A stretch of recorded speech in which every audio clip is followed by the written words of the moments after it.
আর একটা brain booster মহা ঔষধ আমি বলে দিচ্ছি ইনশাআল্লাহ। যে কোনো বাচ্চা, বয়স্ক, যে কোনো তরুণ যদি খায় প্রতিদিন 1 চামচ করে বেলের পাতা, বেলের যে পাতা আছে এইটা শুকাবেন, মানে বেলের শরবত খান না, ওই পাতাটা শুকিয়ে গুঁড়া করে ঘি দিয়ে ভেজে খাবেন। বেলের পাতার মধ্যে রয়েছে অ্যালকালয়েড, ফেনোলিক অ্যাসিড, ফ্লাভোনয়েড, একটা মারাত্মক লেভেলের সুপার অ্যান্টিঅক্সিডেন্ট, এই 3টা উপাদান। এটা আমাদের ব্রেইনের মধ্যে যে মেইন কোষগুলো, যে কোষগুলোতে ব্রেইন তৈরি, নিউরন, এগুলোকে অক্সিডেটিভ স্টেট অর্থাৎ এগুলোকে আঘাত, পক্ষাঘাত, যে কোনো রকমের ধ্বংসের হাত থেকে ইনশাআল্লাহ এই অ্যান্টিঅক্সিডেন্টগুলো রক্ষা করবে।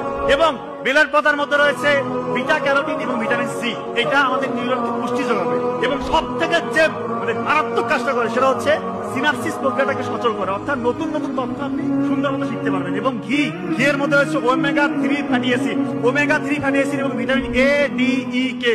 এইটা ব্রেইনের জন্য একটা মারাত্মক লেভেলের সুপার এনার্জেটিক একটা খাবার, এটাকে বলা হচ্ছে ব্রেইনের এনার্জির ফুয়েল। তো এই দুইটা যখন আপনি কম্বিনেশন করে খাবেন, যে কোনো স্টেজে খেতে পারেন, যে কোনো বাচ্চা, বয়স্ক, যে কোনো তরুণ যদি খায় প্রতিদিন 1 চামচ করে বেলের পাতা শুকিয়ে গুঁড়া করে ঘি দিয়ে ভেজে 1 চামচ করে খাওয়াবেন, ওর ব্রেইনের অবস্থা যে অবস্থায় আছে না কেন ইনশাআল্লাহ তার থেকে ব্রেইনের কর্মক্ষমতা বহু করে বাড়বে ইনশাআল্লাহ।